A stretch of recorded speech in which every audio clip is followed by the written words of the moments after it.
Sim, Flor. Pronto, que ótimo. Espero que estejam todos bem. Quero dar as boas-vindas aqui à doutora Ana Caroline, né, que ela é fisioterapeuta pela UESB, é formada lá pela UESB, né? Ela fez uma pós em respiratório, em terapia intensiva, aí pela Faculdade Metropolitana de Franca. Foi fisioterapeuta lá na Profísio também. E atualmente ela está, né, fazendo a residência de profissional de urgência e emergência aqui nesse vínculo UESB HGPV, atualmente no segundo ano. E hoje nós vamos ter uma apresentação, ela vai compartilhar um pouco para a gente sobre o que ela tem feito em relação ao seu trabalho de conclusão da residência. A gente costuma pensar bastante no trabalho de conclusão de curso, mas também tem esse trabalho de conclusão da residência, e tanto hoje, tanto a doutora Ana quanto a doutora Ramile vão compartilhar um pouco para a gente em relação aos seus trabalhos. A doutora Ana faz parte também aí, né, do GPVIL, faz parte também do GPENS, que é o Grupo de Saúde Mental, aqui da UESB, e o GPVIL, que é o grupo, né, de pesquisa de violência, saúde e a cultura da paz, que também faz parte da UESB. Enfim, quero passar aqui já para a doutora Ana a palavra, se ela já se sentir confortável, de começar a compartilhar um pouco dessa estrutura para a gente, um pouco da sua experiência, né, e o que ela está almejando aí como profissional. Doutora Ana, a palavra é para você. Então, boa noite, pessoal. Queria agradecer o convite, né, de estar apresentando aqui o meu trabalho de conclusão de residência no grupo. Também já participei do GPFIT, né, já tive algumas experiências muito legais aqui, mas por conta da correria da residência acaba que não dá para a gente estar em tantos lugares ao mesmo tempo. São muitos plantões, são muitas atividades para além dos plantões, então acaba que a gente não consegue estar se entregando, né, e participando. Falando um pouquinho do porquê que eu escolhi a residência, né, que as meninas já haviam me perguntado desde o contato prévio. Eu escolhi a residência porque eu sempre quis trabalhar na área de terapia intensiva, eu falava isso desde o primeiro semestre, quando eu entrei em fisioterapia, que era a área, era o caminho que eu queria seguir. E desde cedo eu já sabia também que o melhor caminho, a melhor forma de me qualificar para atuar dentro da terapia intensiva, para ser uma profissional diferenciada dentro da terapia intensiva, era por meio da residência.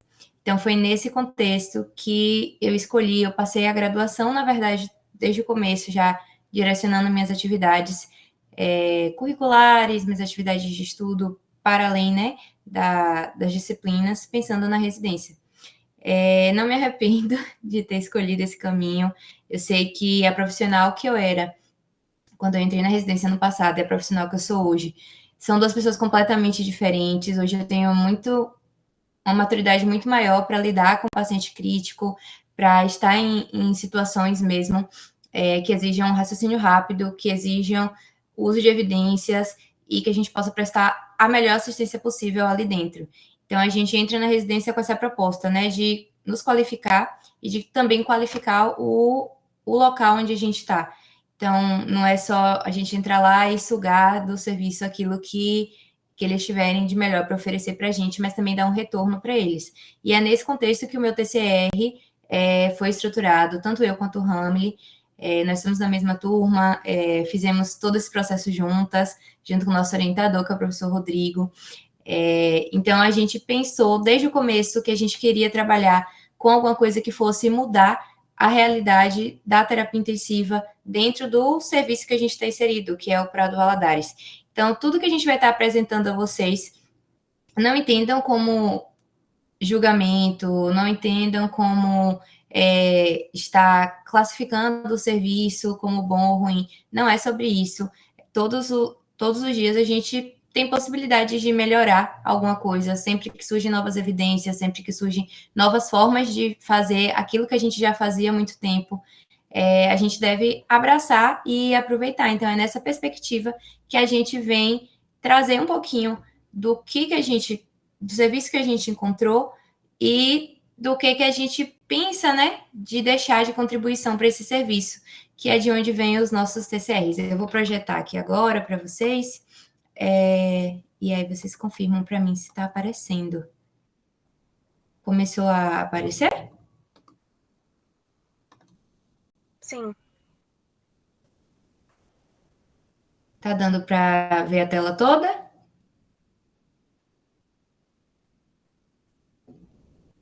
Que para mim fica um pouquinho reduzido, mas enfim, acredito que dê para a gente ir trabalhando. Então, o meu trabalho de conclusão de residência até então está com o título Atuação Fisioterapêutica e Qualidade dos Registros em Unidades de Terapia Intensiva Cirúrgica, um estudo retrospectivo. Então, ele foi escrito por mim e por meu orientador, que é o professor Rodrigo. De início, eu queria trazer para vocês que algo que está muito em evidência, que é a segurança do paciente. De alguns anos para cá, isso tem se tornado muito popularizado, tem sido estimulado nos cursos de graduação, de pós-graduação. Eu não sei como é que está a realidade do curso de fisioterapia da UESB hoje, mas nas pós-graduações eu sei que já é muito forte a presença, né, desse tópico, segurança do paciente. E isso é muito importante porque é um dos pilares que a gente precisa trabalhar. E o paciente, ele tem direito à informação sobre o seu estado de saúde, sobre o seu processo terapêutico, ele tem direito de participar de tudo isso, ele não é só um ser passivo dentro do processo, então ele participa com a gente e ele tem direito de opinar dentro desse processo, né, desse processo de saúde e doença. Então, é assegurado ao paciente esse direito de informação. E quando eu digo que é assegurado o direito de informação, eu preciso entender que o paciente ele pode ser leigo ou não.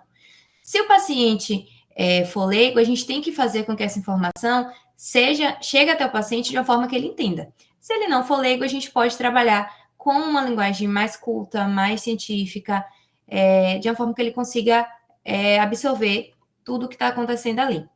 Então, os registros que a gente faz dentro da nossa atuação, a nossa atuação não é só chegar e atender o paciente, a nossa atuação também é registrar o que foi feito com o paciente, montar plano terapêutico, pensar em progressão. Então, todos esses registros, eles precisam ser completos e individualizados, porque quando eu faço isso, eu garanto uma assistência mais segura e também garanto para o profissional um maior respaldo de lidar com algumas questões que também são muito presentes hoje em dia, que é a judicialização de prontuários, que é a contestação de atos em serviços em saúde. Então, o prontuário, ele precisa ser um prontuário que conste tudo aquilo que foi feito com o paciente. Por isso, a gente precisa colocar o máximo de informações possíveis, pertinentes à terapêutica, pertinentes ao que foi feito, ao que não foi feito, por que não foi feito. Então, o prontuário, ele tem que estar estruturado. Isso vai facilitar tanto para fornecer essa informação para o paciente, quanto para melhorar a comunicação multiprofissional. Porque o profissional que está na segunda-feira, ele não necessariamente vai estar lá na terça-feira, não vai estar na quarta-feira, então ele pode levar muito tempo até ele chegar no serviço novamente. E é por meio do prontuário que ele vai buscar informações desse paciente. Então, quando eu coloco as informações de uma forma mais completa, de uma forma mais individualizada, que não seja genérica, eu consigo melhorar a comunicação multiprofissional, tanto entre a profissão, fisioterapeuta, quanto entre os demais membros da equipe, a gestão e a pesquisa. Porque se eu não registro o que eu estou fazendo, então eu não tenho informações, não tenho resultados do meu serviço. E por isso é importante também que esse prontuário seja o mais completo possível. Ainda falando dessa questão do prontuário, o COFITO, né, que é o nosso Conselho Federal, ele traz na Resolução 402 a atuação do fisioterapeuta dentro da unidade de terapia intensiva, então ele respalda a nossa presença lá e diz o que é que a gente precisa fazer lá dentro, o que é tanto gerenciar o suporte ventilatório, quanto iniciar o processo de mobilização. E traz também a Resolução 414 de 2012, onde ele diz que a gente precisa registrar tudo aquilo que foi feito com o paciente, desde diagnóstico, a plano de tratamento, a intervenção, ao que foi feito, a fatores que são barreiras, fatores que não são barreiras, que foram facilitadores, porque a gente precisa pensar o paciente naquele modelinho da CIF que vocês já devem ter ouvido falar. Entretanto, apesar de tudo isso, né, da gente ter essa tendência de assegurar o paciente o direito de informação, da gente ter que registrar direitinho, a literatura ela aponta que é uma tendência mundial de falha nesses registros fisioterapêuticos, porque a gente tem falhado em quantificar tanto as condutas que a gente tem feito, a intensidade das condutas, a carga que a gente tem utilizado. Então, é algo que se repete no mundo todo. E é algo de difícil encontrar, assim, né, evidências que falem, protocolos que falem a dose certa, a intensidade que foi utilizada, quantas vezes, quantas repetições, qual a carga. E isso é cultural. Então, é algo que acontece em Jiquié, é algo que acontece em Salvador, que acontece em Porto Alegre, que acontece na China. Então, é algo que vem acontecendo e que o primeiro passo para a gente entender um problema é reconhecer ele. E a partir do momento que a gente reconhece, a gente consegue intervir. Então, é nesse sentido que eu quero que vocês pensem um pouquinho o meu trabalho. Nesse sentido, o objetivo foi caracterizar o perfil epidemiológico, descrever os diagnósticos, planos de tratamento e condutas fisioterapêuticas implementadas, além de avaliar a qualidade do registro em prontuário de pacientes adultos internados na unidade de terapia intensiva cirúrgica. Como metodologia, eu trago para vocês que o meu estudo ele foi um estudo retrospectivo. Quer dizer que eu peguei um recorte temporal de um período anterior ao momento em que eu desenvolvi a minha pesquisa. Então, esse estudo ele foi realizado entre janeiro e setembro de 2024. Então, eu não acompanhei os registros fisioterapêuticos em tempo real. Eu peguei aquilo que já estava feito. Então, foi realizada numa UTI cirúrgica de um hospital de médio porte aqui da Bahia. Esse hospital ele tem 10 leitos, essa UTI, no caso, tem 10 leitos, e tem equipe multiprofissional disponível 24 horas. Então, eu tenho a presença do fisioterapeuta 24 horas dentro do setor. Todos os registros, eles estavam em prontuário eletrônico. E essa pesquisa, ela também foi aprovada pelo Conselho de Ética e Pesquisa. Então, como critério de inclusão, eu trago para vocês que os meus participantes, eles tinham que ter entre 18 e 80 anos. Eu também coloco para vocês que os meus pacientes precisavam permanecer pelo menos 72 horas dentro da unidade de terapia intensiva. Esse dado, ele não foi escolhido aleatoriamente. Estudos trazem para a gente, né, que a partir de 48 horas, os pacientes dentro da unidade de terapia intensiva já começam a desenvolver déficit de força, déficit de equilíbrio. Então, a gente queria analisar também o efeito dessas condutas, que é uma outra vertente, né, desse projeto guarda-chuva que a gente fez, eu e Ramile, então a gente submeteu juntas. Por isso, acabou que ficou bastante completo, assim, o trabalho. E com critérios de exclusão, a gente excluiu pacientes que adentraram nessa UTI por motivos não cirúrgicos. Se eu quero trabalhar, né, com a população cirúrgica, então eu tenho que cortar aqueles que não foram cirúrgicos, pacientes grandes queimados ou em cuidados paliativos exclusivos, porque quando esses pacientes estão nessa situação, a gente não consegue uma maior progressão, muitas vezes são pacientes com uma maior gravidade, que se pensa já em cuidados de fim de vida, então a gente acabou excluindo esses pacientes também. E para a minha pesquisa, eu também excluí aqueles pacientes que não tinham registro fisioterapêutico para os 3 dias, que seriam as 72 horas, porque às vezes pode acontecer do paciente ter alta e acabar fechando o sistema e você não conseguir evoluir, enfim, por alguns motivos, caso não houvesse os 3 dias evolução, registro do fisioterapeuta nos 3 dias, esse paciente também foi excluído da minha pesquisa. Eu trouxe para vocês também que a minha coleta de dados, ela foi extraída do prontuário eletrônico nas primeiras 72 horas de internação e a gente trabalhou com algumas categorias. A primeira foi os dados sociodemográficos, então eu coletei idade dos pacientes, sexo, coletei algumas variáveis também clínica epidemiológicas, que foram variáveis relativas a comorbidades do paciente, e aí essas comorbidades, elas foram pontuadas por um score que a gente tem, que é o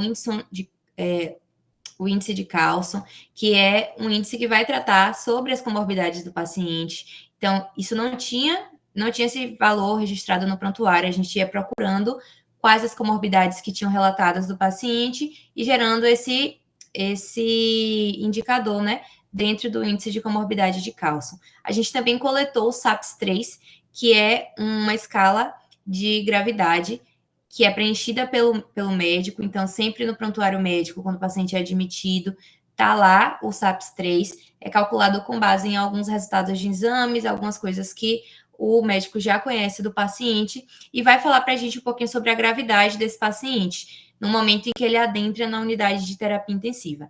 A gente também coletou se o paciente utilizou ou não suporte ventilatório, e aí considerou o uso de suporte ventilatório, tanto oxigenoterapia simples, quanto VNI e a ventilação mecânica invasiva.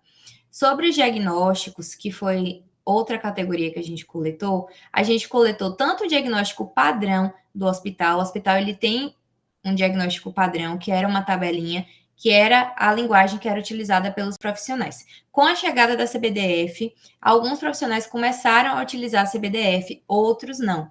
Então, a gente coletou de acordo com o que estava no prontuário. Então, se no prontuário estava o diagnóstico padrão da unidade, a gente coletava o diagnóstico padrão. Se estava CBDF, a gente já coletava a CBDF.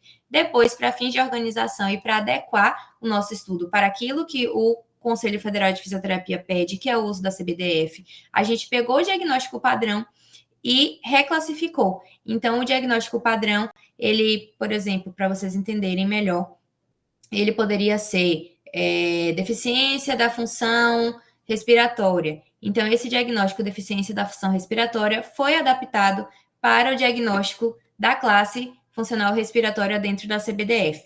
Então, isso foi feito para todos os pacientes que não tinham a CBDF já registrada no prontuário. O plano de tratamento também foi coletado de acordo com o que foi o que é disposto, que a gente mais vê na unidade.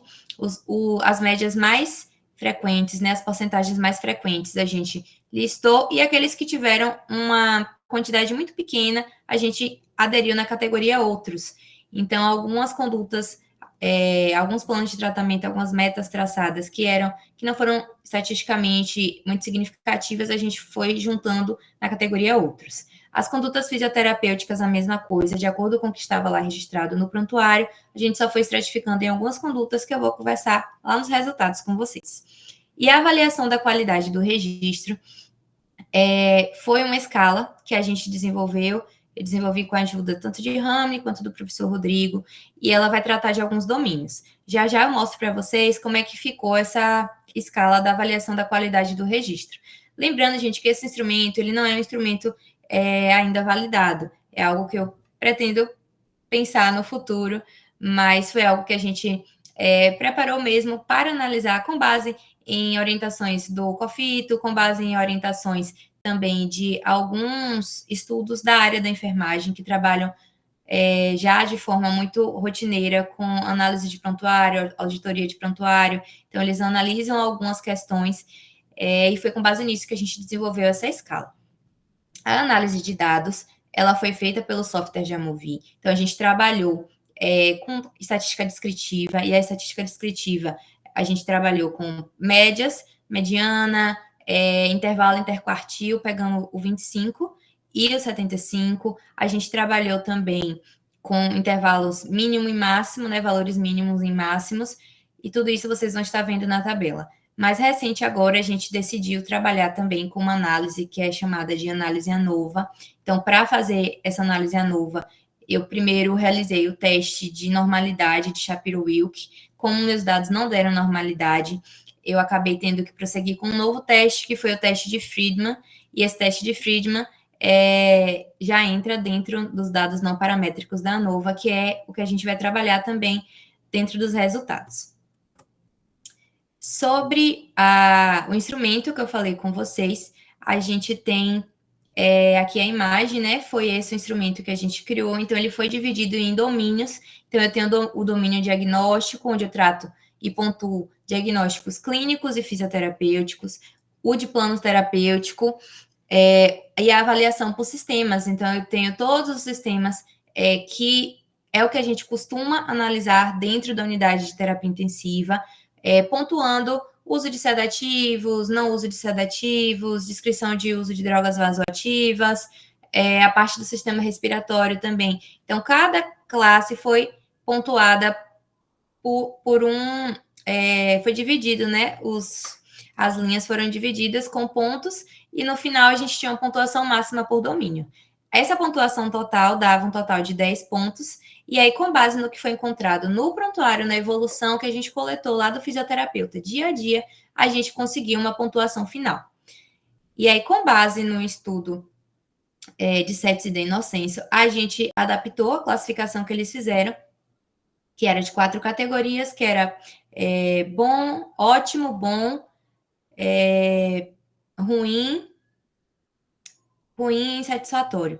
E aí a gente adaptou para satisfatório e insatisfatório, porque o intuito no projeto antes, quando a gente submeteu ao CEP, era fazer um tipo de análise, e depois a gente acabou mudando, e para fazer essa análise só poderia ter 2 categorias. Então a gente acabou adaptando a classificação que os autores já haviam feito e transformando em satisfatório aqueles que tivessem de 1 a 49% dos itens pontuados e insatisfatório de 1 a 49, desculpa, e satisfatório aqueles que tivessem de 50 a 100% dos itens pontuados.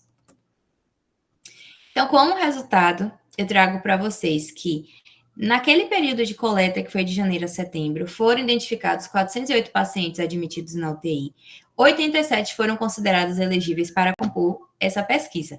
Foram excluídos da pesquisa os pacientes que não entraram por causas cirúrgicas, que foram 176 pacientes, indivíduos com tempo de internação em UTI menor que 72 horas, que foram 122 pacientes, pacientes menores de 18 anos e maiores de 80 anos, que foram 12 pacientes, pacientes oncológicos ou em cuidados paliativos exclusivos, que foram 8 pacientes, grandes queimados, que foram 2, e pacientes que não possuíam registro fisioterapêutico em todos os dias de internamento, que foi 1 paciente. Então, no final, a gente ficou com 87 prontuários elegíveis para fazer a nossa pesquisa.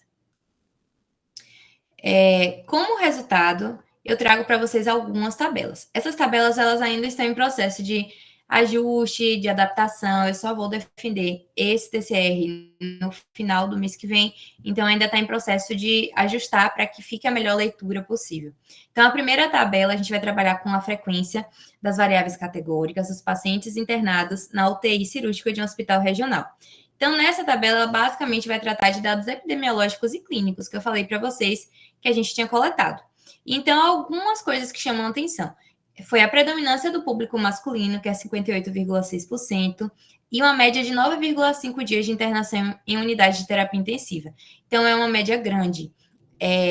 Além disso, também foi predominante as intervenções cirúrgicas do sistema nervoso central e periférico, seguida do sistema digestivo e osteomuscular.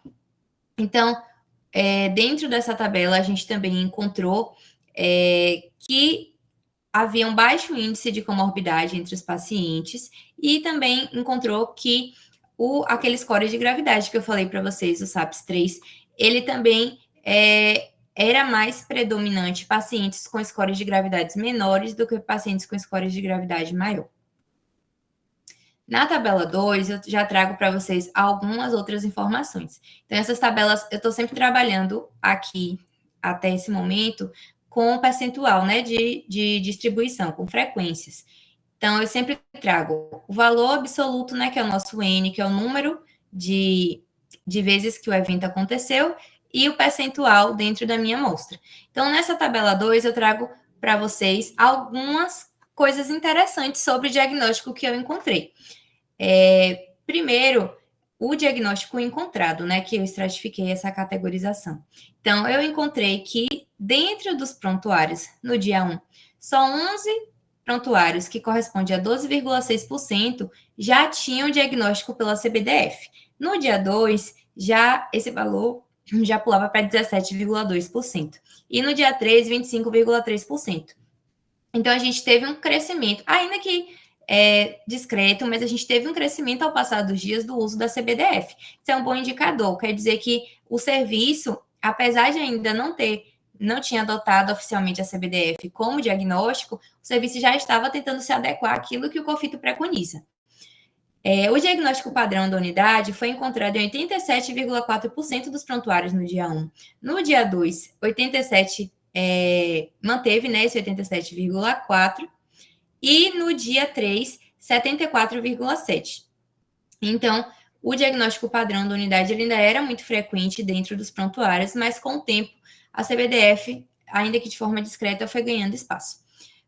O diagnóstico fisioterapêutico, depois que eu estratifiquei todos e converti todos para a classificação brasileira de diagnóstico fisioterapêutico, a gente tem que o mais expressivo, o mais frequente, assim, dentre as 5 classes que a gente pontuou, que foi a deficiência cinético-funcional respiratória, deficiência cinético-funcional musculoesquelética, deficiência cinético-funcional neurocentral, neuroperiférica, cardiovascular e outros, né, para aquelas categorias que não foram tão estatisticamente presentes. Dentro desses diagnósticos, a gente tem uma frequência bem grande, né, de deficiência cinético-funcional neurocentral, que conversa com aquele dado que a gente já falou lá no começo, onde muitas cirurgias eram também do sistema nervoso central, seguido de deficiência respiratória e deficiência musculoesquelética. Então, são os 3 mais, assim, que a gente vê mais frequente dentro do ambiente da terapia intensiva dessa UTI cirúrgica. Além disso, quando a gente foi analisar o plano de tratamento, a gente viu que esse plano de tratamento, ele sempre segue, na verdade, uma distribuição bastante genérica.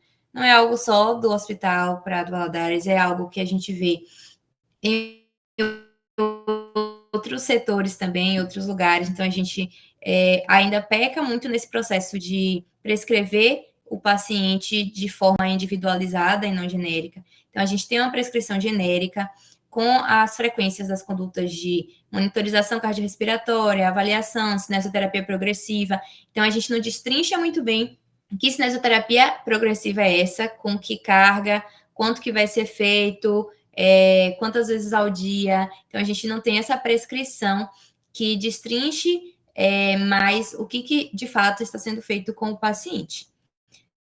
Mas é uma tendência que é mundial e que na discussão é algo que eu vou estar detalhando também. Sobre a tabela 3, eu tenho a frequência de intervenção fisioterapêutica nos primeiros 3 dias de internação nessa UTI cirúrgica. Então, as maiores frequências, na verdade, era de monitorização cardiorrespiratória, posicionamento e avaliação. Foi observado também um aumento progressivo, né, das condutas de cinesioterapia, que saíram de 9,2 no dia 1 para 25,3 no dia 3, e o mesmo ocorre com as condutas de sedestação e deambulação. Então, no primeiro dia, quando o paciente chega em pós-operatório, principalmente, que é a maior quantidade de entradas na UTI de pacientes em pós-operatório, ele ainda chega em narcose anestésica, ele ainda está sob efeito de sedativos, então é um paciente que está sonolento, está enjoado, às vezes acontece de vomitar. Então, esses pacientes, no primeiro dia, a gente não consegue ter muitas informações, não consegue ter muitas condutas, porque precisa mesmo que o paciente tenha nível de consciência, esteja participativo, né? Consiga entender o que está sendo proposto para ele. E com o passar dos dias, vai aumentando, mas ainda é um número pequeno. Então, a gente vê que a cinesioterapia no primeiro dia é 9,2, aí no terceiro dia ela já vai para 25,3, mas 25,3 de um total de 100% dos pacientes na UTI cirúrgica ainda é um dado pequeno. Então, algumas questões podem ser levantadas, né, sobre esses dados, que ou não está sendo registrado, ou está pecando, né, no processo mesmo, ou é a gravidade do paciente que está impedindo essa mobilização. Então, tem algumas alternativas para o porquê desse dado ser com essa expressão. Eu já estou discutindo um pouquinho junto com os resultados, porque a parte da discussão é o que está faltando eu destrinchar mais dentro do meu projeto, né? É algo que eu ainda estou fazendo, até porque esse tema que eu escolhi é difícil de achar artigo, então, para achar artigos mais atuais e artigos da fisioterapia, eu estou rodando os bancos de dados, tentando encontrar, e tenho tido dificuldade de encontrar um pouco esses artigos. Então, eu já vou discutindo algumas coisas, porque a parte da discussão é algo que realmente ainda está um pouco pendente. E essa tabela 4, que é a minha tabela preferida, é a que eu acho que é a que faz o meu trabalho brilhar um pouco mais, que vai tratar da qualidade dos registros fisioterapêuticos desses pacientes internados em UTI. Então, eu trago tantas frequências, né, do dia 1, do dia 2, do dia 3, e aí a gente vai trabalhar aquelas medidas de estatística descritiva que eu falei com vocês, média, desvio padrão, mediana, os intervalos, né, de percentil.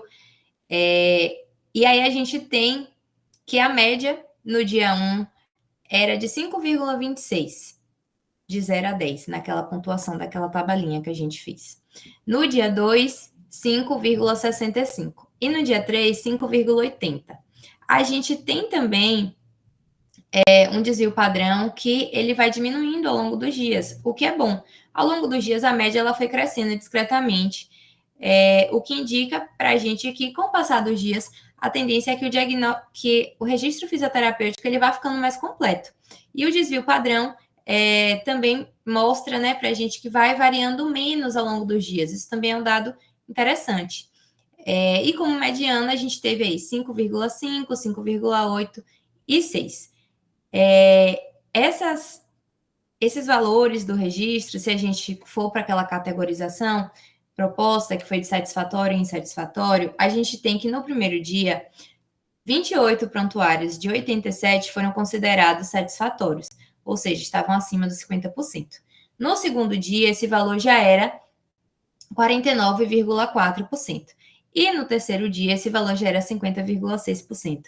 Então, com o passar dos dias, esse registro fisioterapêutico ele vai melhorando. Isso também pode ser justificado porque o processo de diagnóstico fisioterapêutico, da gente conhecer as informações e de trabalhar com o paciente, ele, diferente, né, de algumas outras profissões, ele precisa de um pouco mais de tempo. Então, eu preciso conseguir avaliar a força do meu paciente, eu preciso conseguir verificar se meu paciente fica sentado, com apoio, sem apoio. Nem sempre eu consigo fazer isso no primeiro dia, levando em consideração que esse paciente está sob efeito ainda de sedativos, ainda está enjoado, muitas vezes para cirurgias neurológicas precisa do repouso. Então, com o passar do tempo, vai melhorando. Entretanto, a gente tem uma taxa muito grande de registros que foram considerados insatisfatórios. Então, essa taxa está sempre muito próxima dos 50%. E é algo que a gente precisa trabalhar ainda para que esses registros se aproximem mais do satisfatório do que o insatisfatório. Porque apesar da gente precisar de tempo para poder fazer algumas condutas com o paciente, não necessariamente no primeiro dia eu não vou conseguir um registro bom. Eu consigo, desde que, por exemplo, eu explique que não foi feito sedestação por conta que o paciente ainda está sonolento, enfim, a gente tem como colocar dentro do registro, né, as limitações do porquê não foi feito determinadas condutas. Aliás, isso deve ser estimulado, né? É importante que a gente tenha sempre esse registro das limitações dentro do atendimento. Quando eu fui rodar o teste de normalidade de Shapiro-Wilk, eu encontrei que meus dados eles não eram, não seguiam a normalidade, então eu tive que acabar rodando o teste não paramétrico, que é a ANOVA de Friedman. Então, esse teste de Friedman, eu encontrei que houve uma significância, então o P dele era menor do que 0,01, o que indicou para a gente a possibilidade de fazer um outro teste, que é a comparação múltipla de Durbin-Conover. Então, essa comparação múltipla, quando eu fiz, mostrou que esse teste, né, essas notas que a gente tinha para o dia 1, para o dia 2, para o dia 3, com o passar dos dias, elas tinham uma melhora significativa no valor do dia 1 para o dia 2, do dia 2 para o dia 3. Principalmente do dia 1 para o dia 3, que foi o que o teste de Durbin-Conover apontou para a gente. Que do dia 1 para o dia 3, houve uma melhora bastante significativa da qualidade do registro. Ao passo que do dia 2 para o dia 3, essa melhora ela não foi tão expressiva assim, mas ela manteve esse padrão de melhora. Então, ele confirma, né, aquilo que a média e o desvio padrão e os intervalos já vinham trazendo para a gente. Então, sobre a discussão preliminar, né, que é o que eu já tenho, a gente tem uma melhora discreta e progressiva na qualidade do registro nos 3 dias. Maior informação clínica e familiaridade da equipe podem favorecer registros mais completos e individualizados. Então, quanto mais o fisioterapeuta conhecer seu paciente, mais ele consegue escrever melhor sobre ele. Então, o primeiro dia é o nosso dia mais problemático, é o dia que tem maior percentual de registros insatisfatórios. E aí, algumas questões podem estar relacionadas. pode ser sobrecarga assistencial na admissão, pode ser porque não se conhece muito bem sobre esse paciente ainda. Então, como é que eu vou testar a força do paciente, se ele ainda está em narcose anestésica? Também evidencia, né, a ausência de protocolos estruturados de registro, né? Então, se eu não tenho um modelo a se seguir, cada profissional vai fazer de uma forma. E com isso pode variar. Então, vão ter profissionais que registram melhores, que foi o que a gente encontrou. Vai ter registros que são mais completos e registros que não são tão completos. E isso acontece muito por conta da ausência desse protocolo estruturado. A narcose anestésica, né, dificulta essa avaliação fisioterapêutica, então é algo que é uma barreira que a gente encontra se a gente for pensar na CIF para o primeiro dia, né, para esse primeiro dia ter, de fato, esse maior percentual de registro insatisfatório. A gente também consegue apontar lacunas nesses registros, então, se eu tenho um grande percentual de registros insatisfatórios, eu estou falhando, né, é uma falha que eu tenho da assistência, porque afeta a produção de indicadores, afeta a comunicação multiprofissional, impacto na segurança do paciente, e por isso é necessário protocolos mais padronizados, né? Tanto para padronizar esse registro, padronizar essa admissão do paciente no setor e capacitar a equipe para que ela consiga fazer isso. Porque não adianta só criar o protocolo e falar assim, não, hoje vocês vão seguir, vão melhorar a qualidade do registro, e não trazer para a equipe formas de fazer isso, ou fazer a equipe entender por que a qualidade do registro, um registro mais completo, é importante. Porque dentro da dinâmica do dia, muitas vezes o profissional fica sobrecarregado. Então, a gente precisa que o profissional entenda que isso é importante, até para motivar ele a fazer, mesmo diante de um dia que seja mais sobrecarregado, que tenha mais demandas. Por enquanto, é o que eu tenho para trazer para vocês de discussão preliminar. E mais ou menos é o que eu posso estar falando assim do meu artigo. Essas foram as referências que eu venho utilizando. Tem algumas outras já que eu já consegui encontrar e que vão entrar e vão fazer parte agora da discussão, mas que é algo que ainda está em processo de construção. Obrigada. Queria deixar esse espaço aberto ao grupo para perguntar, para colaborar. Muito bem-vindo, sabe? Principalmente porque a gente já está há tanto tempo mexendo com isso, eu, o professor e Ramli, que às vezes algumas questões passam completamente batidos para a gente, né? Então, se vocês observaram alguma coisa que vocês acham que pode corrigir, se tiveram alguma dúvida, estou aqui disponível, né, para estar tirando. Queria agradecer novamente pela oportunidade e deixar espaço aberto para vocês agora.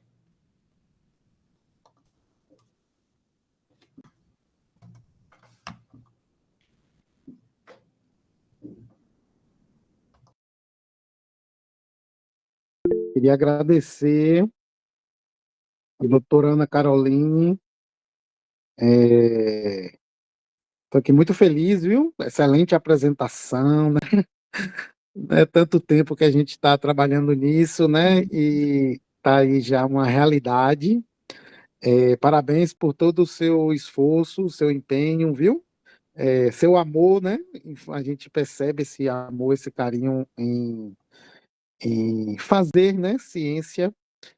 Desde quando eu te conheci, sempre vi esse brilho nos seus olhos, né? Uma mulher muito determinada, proativa, organizada, muito feliz. Eu sei que tem algumas perguntas aí, na hora que você estiver respondendo, eu queria que você pudesse passar um pouco das suas impressões, né, para esses jovens que estão encaminhando aí no mundo da terapia intensiva, que estão encaminhando no mundo da ciência, né? Até parabenizar aqui a turma, né? Nós tivemos diversos trabalhos aprovados aí na Semana Baiana de Fisioterapia e na residência também, né? A gente teve no simpósio da residência, nós tivemos, pelo que eu até vi no grupo agora, eu nem estava sabendo disso. Parece que dos 3 trabalhos aprovados para apresentação oral, 2 foram daqui do grupo. Tem muita gente aí do primeiro semestre, do segundo semestre, do terceiro semestre, e eu acho que você é uma inspiração, viu? Parabéns e gratidão, e muito feliz em trabalhar contigo. Obrigada. Isis levantou a mão, eu vi aqui a pergunta no chat. A gente teve até agosto de 2024, a gente tinha um sistema no hospital, e ele permitia copiar, que era o SMPEP. Depois trocou o sistema, e nesse sistema já não permite copiar. Mas mesmo assim, a mesma problemática que a gente tinha, continuou tendo, né? Porque o profissional, antes, no outro sistema, ele ia, copiava direto, então ele já pegava tudo. Plano de tratamento, diagnóstico clínico, até o que o profissional escreveu do dia anterior. E nesse, você não tem essa opção de já copiar direto, mas se você procurar nas evoluções, você consegue copiar e colar na sua.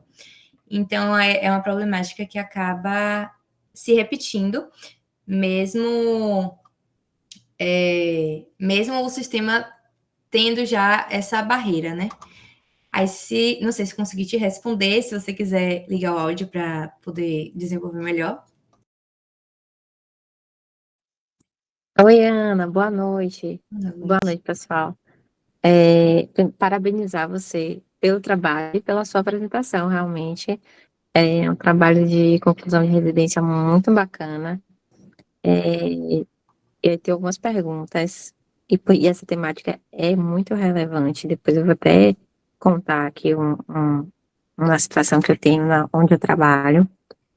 E aí minha pergunta foi isso, porque observou que houve ainda uma pequena melhora, né, em relação aos registros do primeiro para o terceiro dia, e eu fiquei me perguntando, será que no sistema permite o copiar e o colar, e por isso a gente também observa uma melhora, porque aí eu já me baseio no que o colega construiu no primeiro momento e aprimoro o que ele escreveu, também é uma possibilidade, porque de fato, na prática, a gente tem uma sobrecarga, se a gente for olhar só pela questão do tempo, tirando todas as outras variáveis que você pontuou bem, assim, tem uma lista bem grande de temas, né, de áreas para discussão.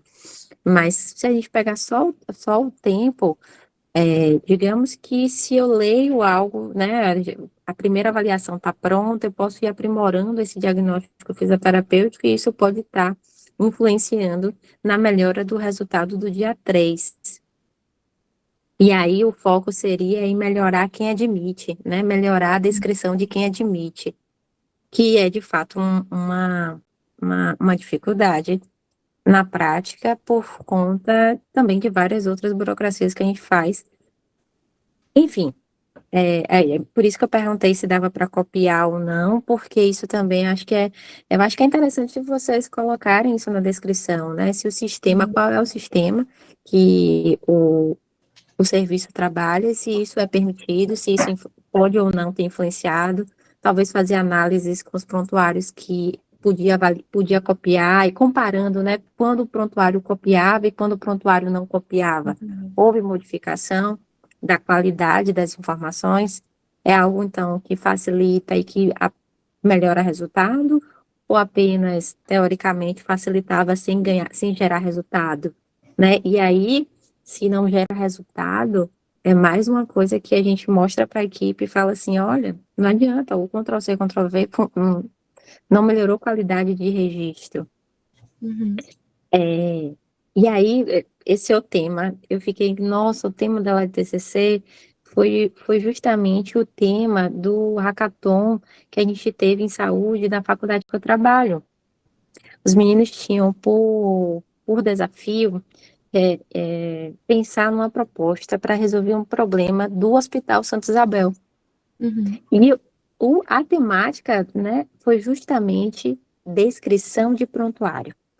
Como a gente pode melhorar a qualidade dos registros do prontuário? E está super alinhado. Aí eu queria já até, eu sei que você falou que está escrevendo e tal, talvez em um outro momento você, professor Rodrigo, e a sua colega que faz parte do trabalho, depois eu alinhar isso para vocês mostrarem no Santa Isabel, aqui em Salvador, né? Porque eles estão muito interessados nesse tema. Eles também estão sofrendo com isso.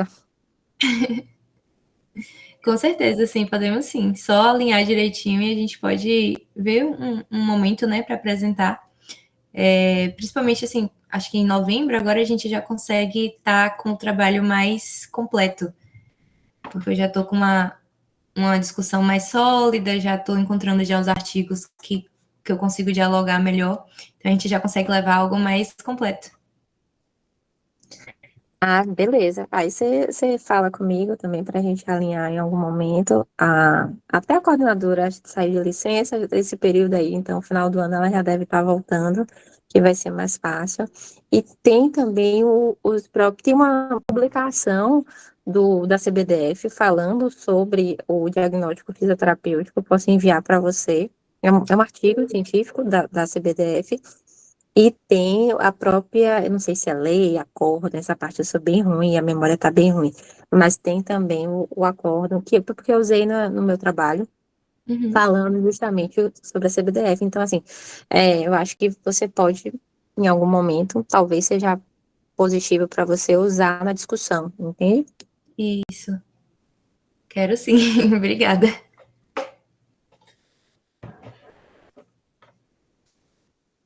Foram essas as minhas dúvidas, tá? Obrigada. Obrigada, Isis, eu que agradeço. Tem mais um comentário aqui, importante. A temática da minha formação, eu tive uma disciplina voltada só para diagnóstico fisioterapêutico, e hoje percebo uma certa fragilidade nos cursos em abordar sobre diagnóstico e registro. Nossa, eu queria, né, super uma disciplina só para tratar o diagnóstico mesmo. E é algo que eu vejo que a gente tem um pouco de dificuldade.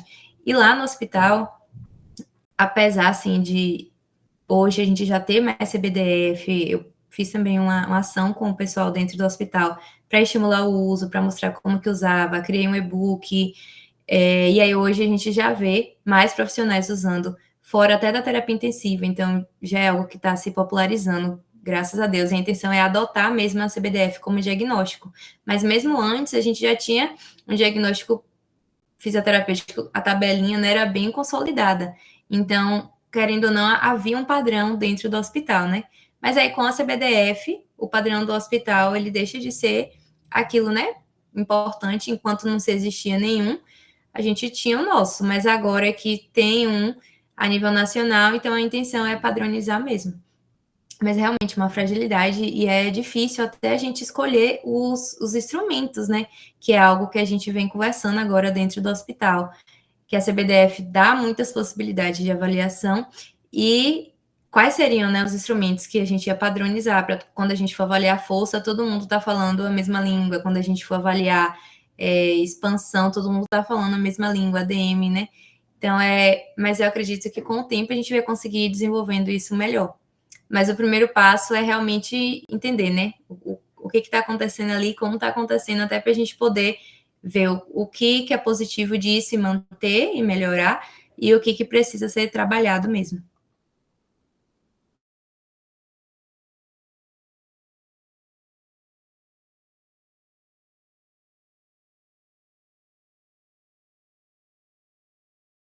Alguém deseja fazer mais alguma pergunta? Pode estar expondo aí.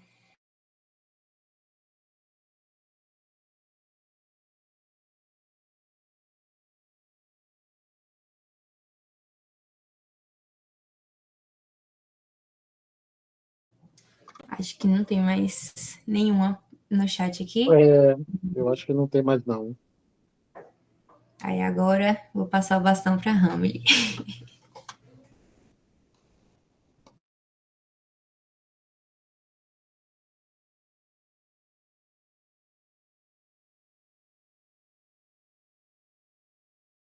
Boa noite, pessoal.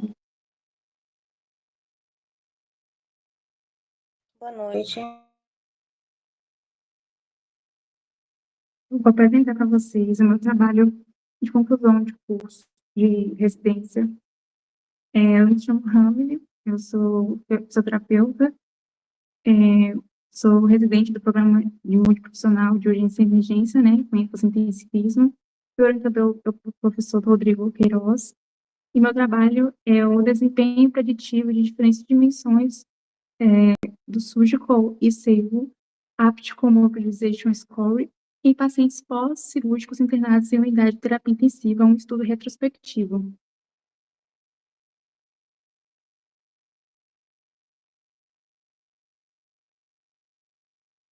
Então, meu trabalho, ele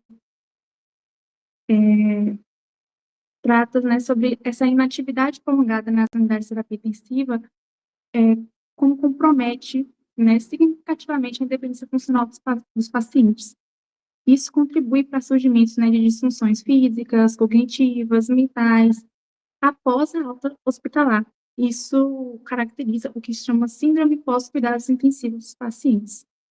Então, nesse contexto, a mobilização precoce, ela, além de ser eficaz e segura, ela tem se mostrado como uma estratégia essencial para prevenir essas incapacidades. Pode passar, por favor.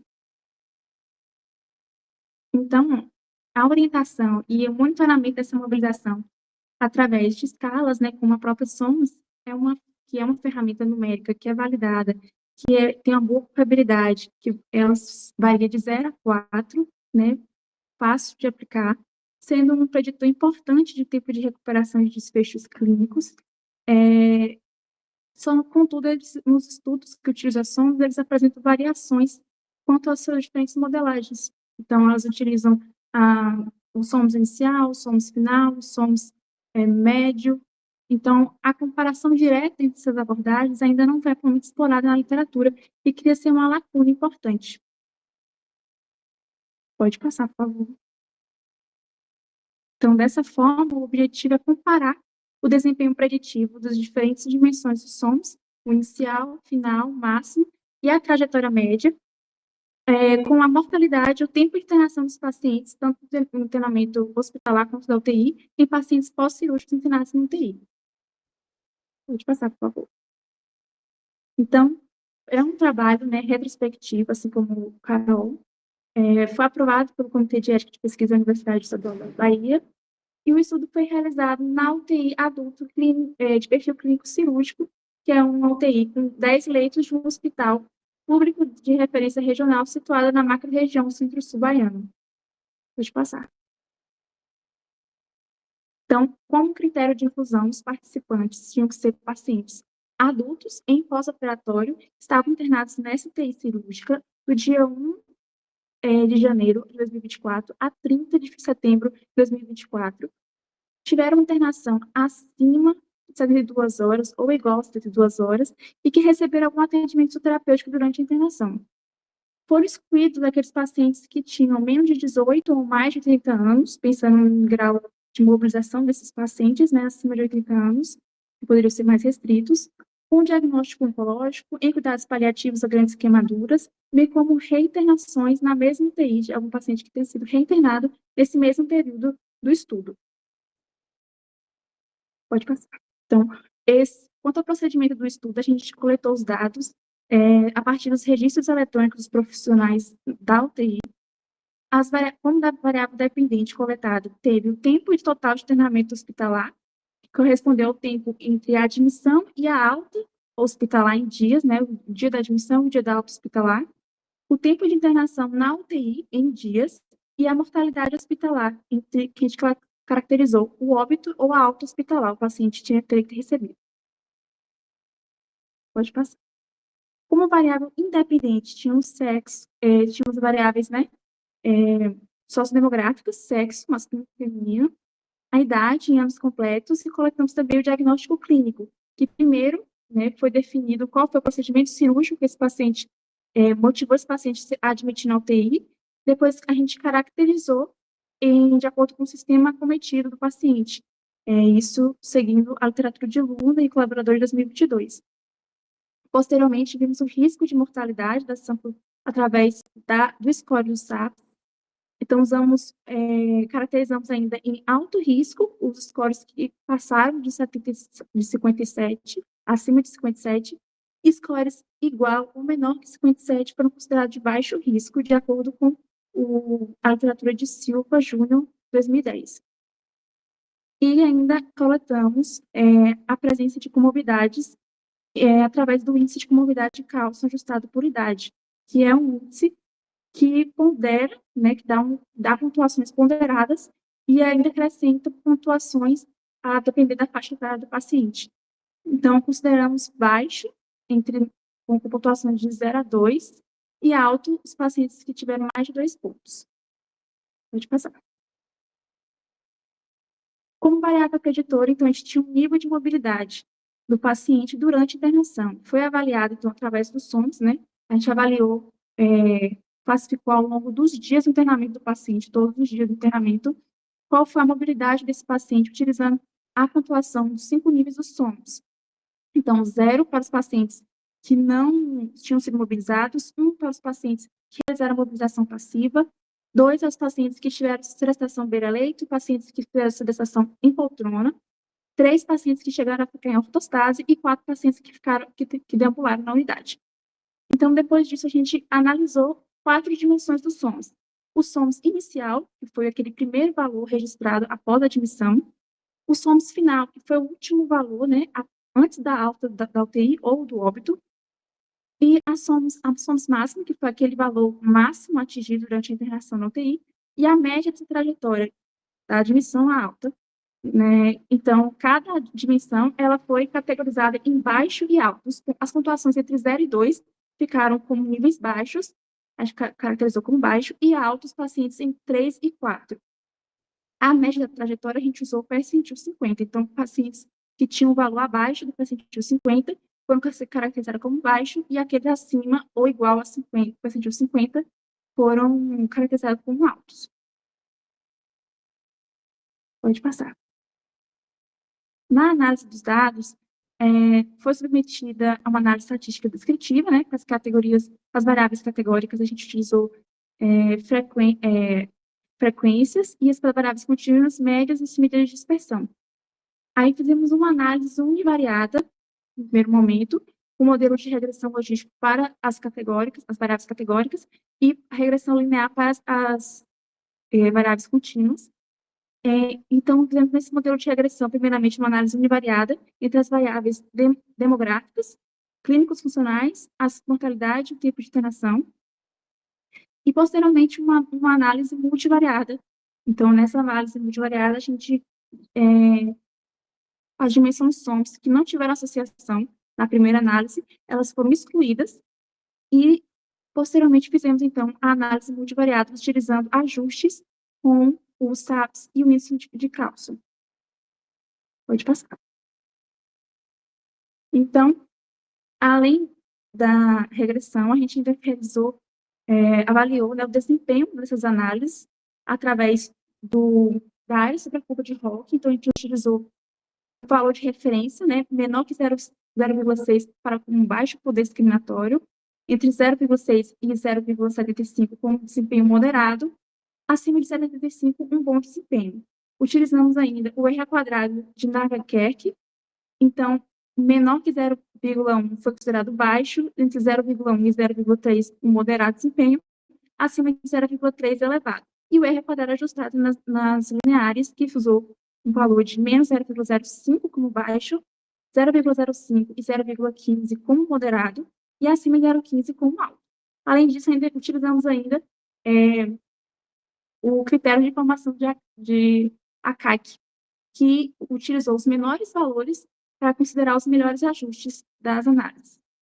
Utilizamos como limite de significância o P menor que 0,05, e o software estatístico que empregamos foi gerado através das estatísticas pelo Jamovi 2.5 2024. Pode passar. Então, como resultados, né, a gente tem entre o dia 1º, né, entre janeiro e setembro de 2024, a gente identificou 232 admissões dos pacientes pós-cirúrgicos na UTI. Então, após as exclusões, né, dos pacientes que tiveram internação inferior a 72 horas,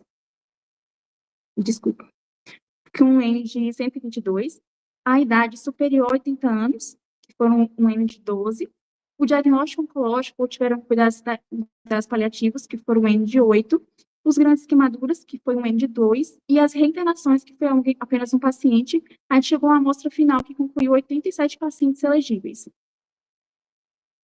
Pode passar. Então, aqui nessa primeira tabela, é uma tabela sobre as características demográficas e clínicos funcionais dos pacientes cirúrgicos que foram internados na UTI. Então, a gente vê que dentro dessa amostra, predominantemente estava o sexo masculino, com 58,6% da amostra. Os pacientes, eles tinham uma média de idade de 51,2, que é uma média ainda alta, apesar de a gente ter excluído os pacientes de idosos extremos.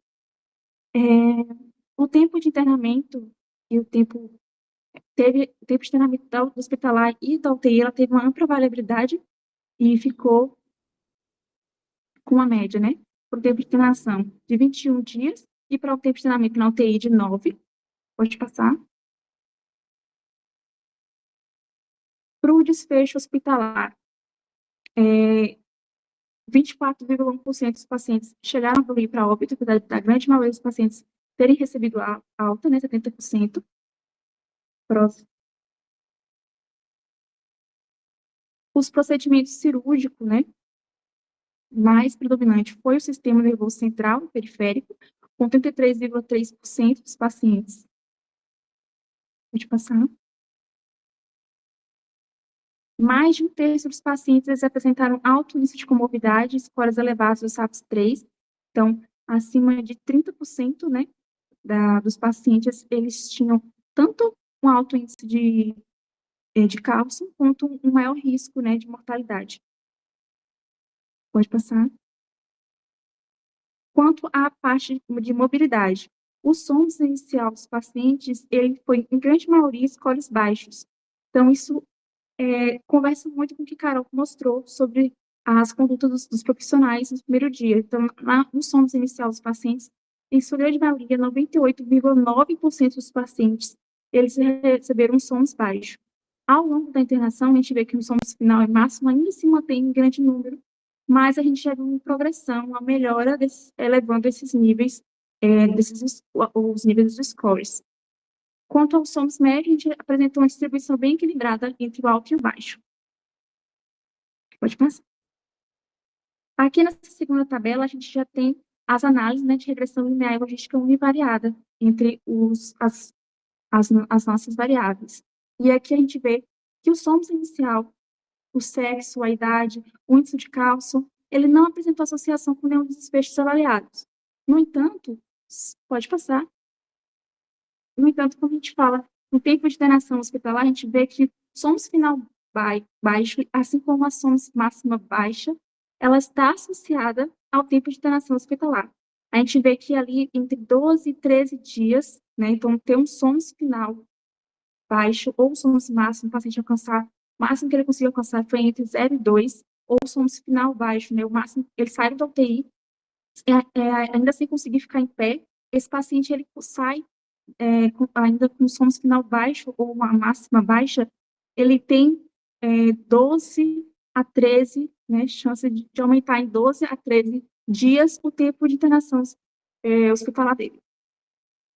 Ainda assim, o melhor, a gente vê que o melhor modelo aqui, pode voltar um pouquinho?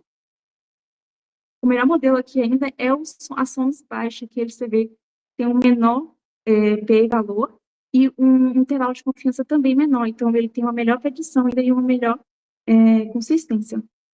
Pode passar. Obrigada. Quanto ao tempo de internação na UTI, o SOMS final e a SOMS máxima, ela continua tendo associação também com esse tempo de internamento. O que se difere aqui é que o SAPS, né, ele também aparece associado. Então, um SAPS menor, um paciente que tem um menor risco, né, o menor risco de mortalidade, ele tem menos chances, né, menos 5 dias de tempo, dias de internamento na UTI. Ele tem, quanto menor esse SAPS, menor risco de mortalidade do paciente, ele tem menos, uma chance de ter 5 dias a menos, né, na internação. Isso pode variar de menos 10 dias até menos 1,4 dias.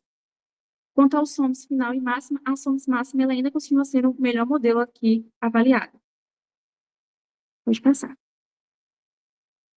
Para a mortalidade hospitalar, então, a gente aparece aqui o SOMS médio. Foi o único desfecho, né, que o SOMS médio apresentou associação. Então, o SOMS médio mostrou associação que o SOMS médio baixo, ele tem uma chance 5 vezes maior de ter mortalidade hospitalar, levar a óbito, né? evoluir para óbito. Então, foi o melhor modelo avaliado com melhor precisão e menor intervalo de confiança. Pode passar. Quanto a essa outra tabela, a gente vê o desempenho dos modelos logísticos lineares já ajustados, através pelo som, pelo SAPS e pelo índice de comorbidade de cálcio. Pode passar. Então, aqui, para o tempo de internação hospitalar, o SOMS, ele, final e máximo, ele continuou tendo associação, mesmo depois de ter sido ajustado. Então, independente do risco de mortalidade do paciente ou da comorbidade do paciente, esse paciente, o SAPS final, ele continua estando relacionado, né, associando-se ao tempo de internação hospitalar. Então, esse valor, o valor, né, de dias que o SOMS, ele consegue estar associado é entre 12 e 14 dias. Então, um SOMS final, um SOMS máximo baixo, ele está associado a entre 12 a 14 dias a mais de internação hospitalar.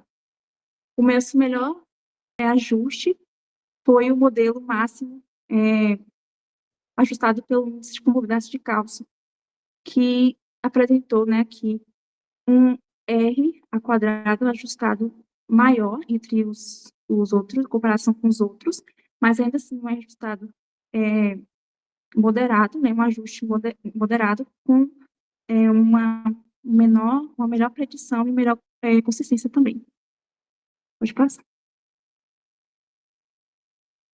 Aqui a gente vê o SOMS máximo e final, que também tinha associação na univariada, no tempo de internação na UTI, continua tendo associação, mas agora apenas ajustado pelo índice de comorbidade de cálcio.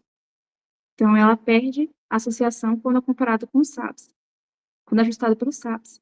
Mas a gente vê que o SOMS final, ou SOMS máximo, né, ajustado pelo índice de comorbidade de cálcio, ela está associado, né, a 4 dias, um SOMS final e máximo baixo, ele está associado a 4 dias, em torno de 4 dias, a mais de internação na UTI. Mesmo que tenha um baixo poder explicativo, ele apresentou associação. Pode passar.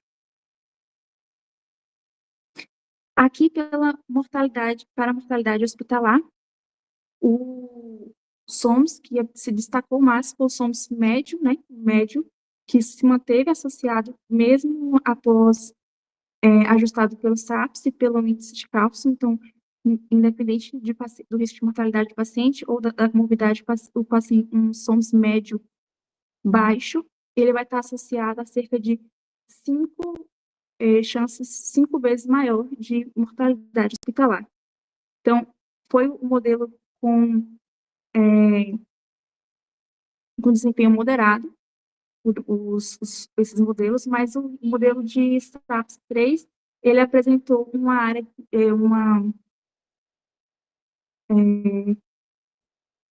o critério de informação de ACAIC menor. Então, mostra que foi o melhor ajuste, foi esse modelo. Pode passar.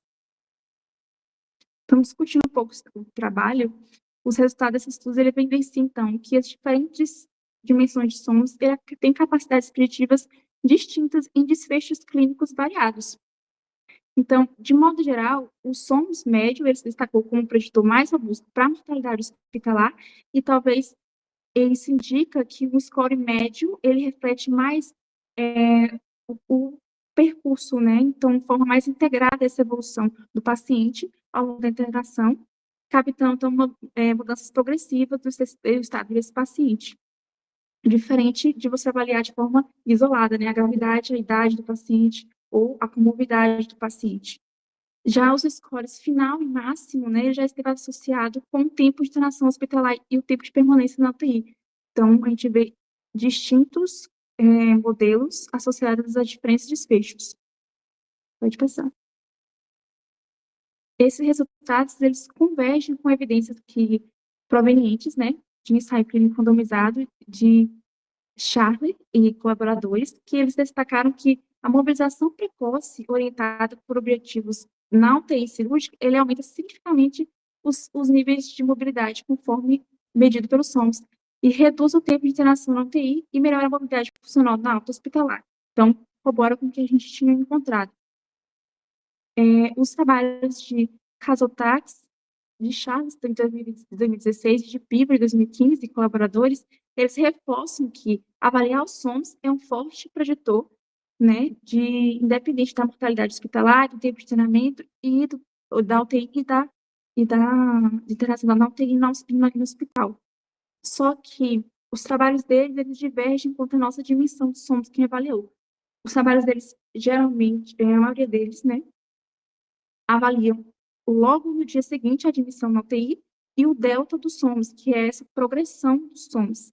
Então, no trabalho deles, eles veem uma dimensão diferente da minha sendo associada a esses desfechos. Pode passar. Então, esses achados, eles se alinham à literatura crescente, né, que associa a literatura como de Down e colaborador de 2024, Chang e colaborador de 2020, Wang de 2020, Li de 2025, que mostra que mobilização progressiva e precoce em UTI, ela reduz complicações, preserva a função muscular, melhora os desfechos funcionais e também os desfechos e a sobrevida, melhora os desfechos funcionais e a sobrevida desses pacientes.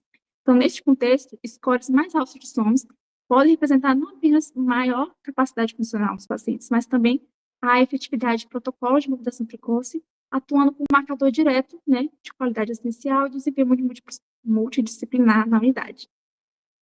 Pode passar. Então, quais são as limitações desse trabalho? O delineamento dele, ele é retrospectivo, né? Então, isso restringe a nossa análise, né? A generalização dos nossos achados. E o tamanho também amostral, que ele é um pouco, o nosso tamanho amostral acaba que tivemos R's um pouco baixos. Então, o valor dos R's é relativamente baixo. E digo que a mobilidade funcional também, ela explica apenas parte da variabilidade dos nossos desfechos.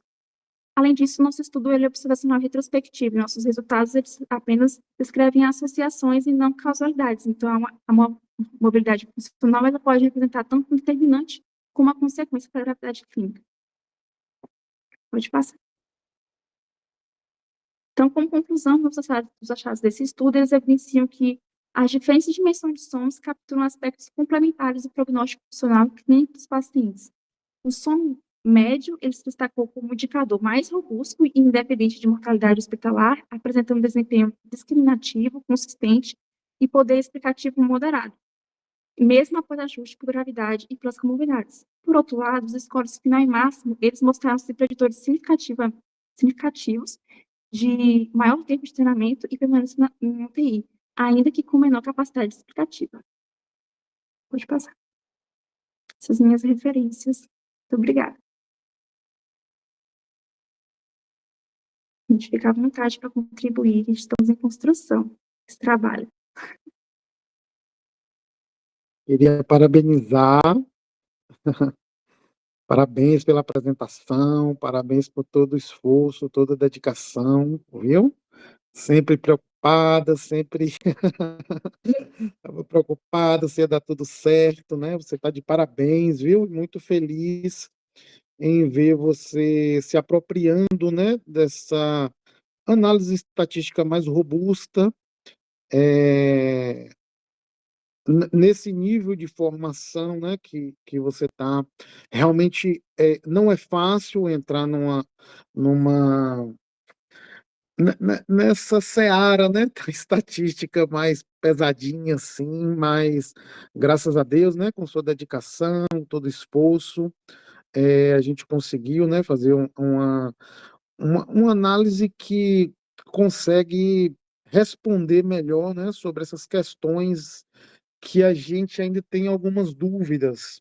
E o seu trabalho vai contribuir muito para a comunidade, né, científica e assistencial, porque existe uma dificuldade, né, da gente conseguir implementar indicadores nos serviços de fisioterapia, e agora a gente consegue clarear um pouco mais, né, que a gente já sabe que a SOMES ela é a melhor ferramenta em termos práticos para ser utilizada para paciente cirúrgico, porém, saber em qual momento medir ela ainda é uma dúvida, né, que persiste na literatura, e o seu trabalho vai contribuir muito dentro dessa discussão, né?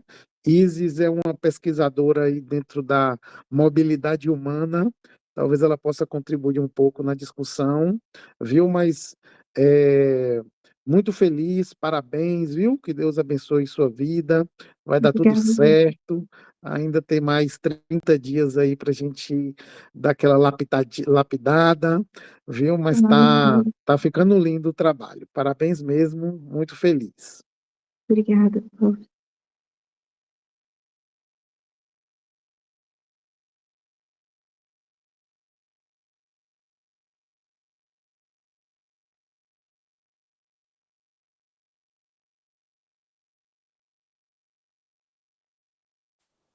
Eu quero agradecer Pessoal, aqui também.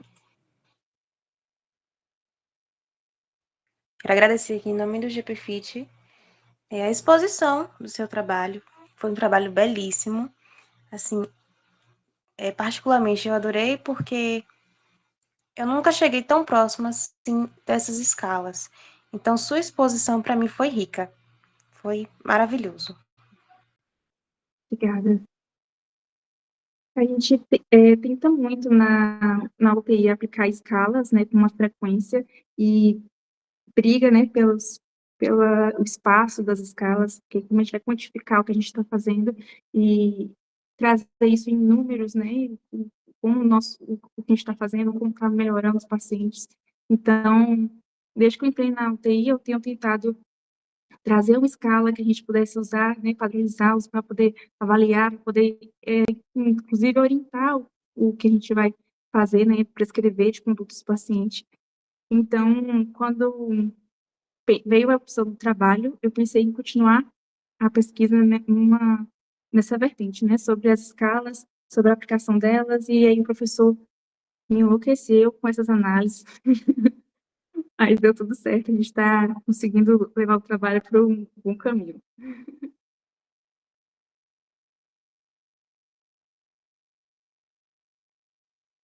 eu queria que você pudesse compartilhar essa experiência, né, com o pessoal que está iniciando aí, tanto no mundo da terapia intensiva, tem muita gente novinha aí que está aqui no grupo, e também no mundo da pesquisa, assim, que conselho você dá para essa turma mais nova aí que está dando seus primeiros passinhos?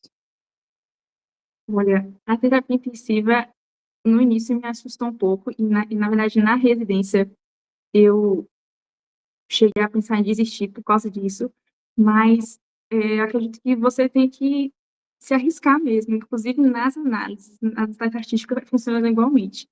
A gente está lá para aprender, a gente tem que, enquanto a gente está nesse espaço ainda, né, de aprender, a gente pode continuar se arriscando, pode perguntar, pode se permitir, né, tentar coisas novas. Então, eu acho que foi uma vivência muito válida, inclusive a residência eu não costumo recomendar muito para as pessoas, mas eu digo que se você tem a experiência, né, no espaço, é muito diferente. A prática, o manejo que você pega, realmente, assim, na vivência, é tudo diferente. Às vezes você acha que o que você aprendeu não é nem aquilo que você está botando em prática, porque não faz nenhum sentido entre teoria e prática. Assim, você olha e fala, rapaz, isso é aquilo que eu estudei mesmo, que o que você está fazendo ali é totalmente diferente, né? E os pacientes respondem diferente também. Então, eu acho que o espaço para você praticar e para você conhecer, ele é muito enriquecedor. Então, isso, eu acho que você pode chegar com um medo, uma coisa assim, né, sobre a área, mas eu acho que ela não te decepciona. Você realmente cresce muito dentro, você vê respostas imediatas para os pacientes, foi muito rico. Aí eu recomendo para você da residência agora, né? Ana, que gosta, ela pode recomendar. Eu acabei nem falando essa parte, né? A professora tinha pedido também. É porque, assim, gente, o processo da residência não é fácil. Não é fácil, vocês podem ter 100% de certeza. É cansativo, assim, a gente tem as 60 horas, é a famosa 60 horas, mas não são 60 horas, tá? Porque a gente está sempre vivendo, a gente vive em função da residência, então tudo fica em segundo plano. Então tudo nosso fica em segundo plano. Quando a gente não está no plantão, a gente está fazendo coisas da residência. Então é algo extremamente cansativo, é frustrante, porque você tem gente o tempo todo apontando o dedo para tudo que você está fazendo. E às vezes você está ali tentando melhorar, sabe? O serviço, melhorar, se melhorar enquanto profissional. E às vezes as pessoas estão criticando quando você está tentando melhorar. Mas eu acho que é um exercício para a vida, assim, da gente aprender também que a lidar com frustrações, porque a gente vai lidar todos os dias, a se sentir insuficiente, que a gente passa, eu até brinco dizendo, no R1 a gente passa o ano todinho se sentindo insuficiente. A gente acha que tudo que a gente faz está errado, nada está bom o bastante, e aí parece que quando a gente vai para o R2, vira uma chavinha assim, e a gente fala, não, mas isso aqui eu faço de braço cruzado, com o olho vendado, e aí a gente vai ganhando segurança, mas não vou romantizar o processo, é um processo que é difícil, que é cansativo, mas também para quem quer a área, para quem quer terapia intensiva, eu acho que você sai de lá outro profissional, principalmente porque a nossa residência ela é multiprofissional. Então a gente não roda eu e Hamily no setor, a gente roda com o enfermeiro e com o farmacêutico. Então a gente aprende a ver coisas que outros profissionais não veem. A gente acompanha o paciente dia a dia. Então a gente enxerga também coisas que o profissional que veio na segunda e só vai aparecer segunda que vem não vê também. Então a gente acaba que consegue se desenvolver muito bem dentro da residência. Mas realmente é um processo cansativo, mas é um processo que também vale a pena. Então é algo bem ambíguo, digamos assim. Então, tem dias que quando a gente consegue, que a gente sai de lá com o olho brilhando e fala, não, esse dia aqui foi maravilhoso, eu fiz tudo, eu consegui, eu respondi a pergunta certa, eu me coloquei, me posicionei, eu fui fisioterapeuta, eu fui massa, eu arrasei aqui dentro da terapia intensiva. E tem dia que você vai sair de lá com a mão na cabeça falando, meu Deus, o que eu tô fazendo aqui? Isso aqui é uma loucura. Não volto mais amanhã, não. E no outro dia de manhã, 7 horas, você já tá lá dentro do setor de novo, porque no outro dia você tem que estar lá. Não dá nem tempo de você pensar em desistir, porque no outro dia você já tem que estar lá de novo. Então, mas é um processo. Pois é. A gente não tem nem o tempo de desistir mesmo, assim. Eu não tive. Mas, no fim, dá tudo certo. A gente cresce, a gente amadurece muito, enquanto profissional, enquanto pessoa também. E, assim, quem quer seguir nessa área é o melhor caminho. Não é uma área fácil, então, obviamente, a residência não seria fácil, porque não é uma área fácil. A gente está lidando com vidas e vidas no momento mais crítico. Então, assim, realmente um espaço que também não abre muita margem para erro, né? E aí, cada mini erro ganha, às vezes, proporções enormes. Mas é como o Hamily falou, a gente está lá para aprender e a gente não está sozinho. Então, querendo ou não, tem um outro fisioterapeuta no setor e ele é responsável também pela gente. Então, é um processo que muda a gente cresce e a gente tem a ganhar, né, enquanto profissional, tanto que o profissional que é residente, ele sempre é visto de uma forma diferente do profissional que não fez residência. Então, se é a área que vocês querem, se é algo que vocês querem fazer, se joguem, vivenciem isso mesmo, nem que seja para poder fazer igual eu e Hamily, reclamar depois de dizer, meu Deus, isso aqui foi horrível, quis desistir todos os dias. E corta pra gente no off, que é no off, lamentando todos os dias porque tá acabando, porque a gente já tá caminhando pra reta final, porque a gente não vai mais se ver todo dia, porque a gente se apega, né? Se apega ao hospital, se apega aos setores, aos colegas, e enfim. E assim, a residência também é uma oportunidade para abrir portas. A gente ainda tem 2 estágios ainda fora aqui do hospital, então a gente pode conhecer outros lugares, ver outras realidades. Então, é uma uma oportunidade também para a gente. Pois é. E para aquele profissional que é mais da assistência, né? Que tem profissionais que se colocam assim, mais da assistência, que não é tanto da pesquisa, que quer estar lá botando a mão na massa. É um lugar que você consegue, né? Também se inserir. E no fim das contas, depois você descobre que sem a pesquisa e etc., lá dentro você não vai durar muito. Então, assim, é uma jornada muito gratificante. E caso alguém tenha alguma dúvida, qualquer coisa, pode procurar a gente. A gente está sempre por aí. Espero que encontre a gente num dia bom, em que a gente fale coisas boas da residência. Que a gente reclama, mas a gente gosta também. E é isso. Eu acho que é válido vocês vivenciarem, nem que seja para poder depois dizer assim, não gostei não.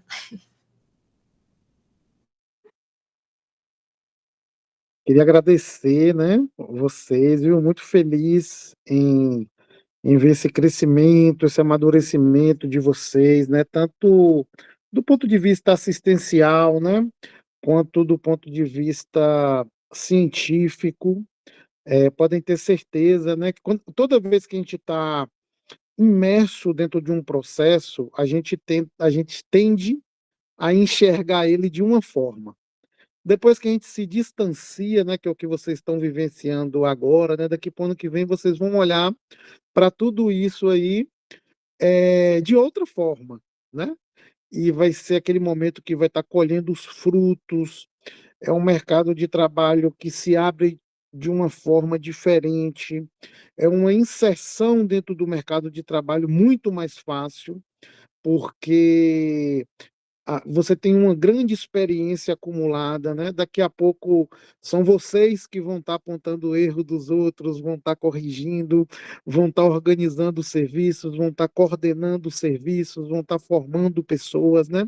Então, tudo na vida tem diversas etapas, né? Mas eu estou muito feliz com essa caminhada de vocês, viu? E gostaria de passar a palavra para Larissa para fazer uma fala final e encerrar nossa reunião. Meninas, mais uma vez, obrigada, muito obrigada. Enfim, eu gostei bastante da exposição de vocês duas, né? Tanto em relação a como você conseguir ter uma boa relação com seu colega, né, no trabalho de Ana, tá conseguindo não só essa relação com o colega, mas essa relação com o colega que vai trazer bons resultados para o paciente. Vai conseguir ter uma visão mais ampla, digamos assim. Você não vai ter só a sua visão, mas também dos outros. O de Hamlet também foi perfeito, como eu disse anteriormente. E eu quero agradecer aqui, em nome de todos. Não sei se todos estão por aqui, puderam estar aqui, mas agradeço e que vocês tenham aí um futuro brilhante. Eu sei que vai ter, porque só com o trabalho de vocês já foi ótimo. Muito boa sorte. Obrigada, gente. Tchau, tchau. Boa noite. Muito obrigada. Tchauzinho. Boa noite, pessoal. Obrigadão. Tchau, tchau.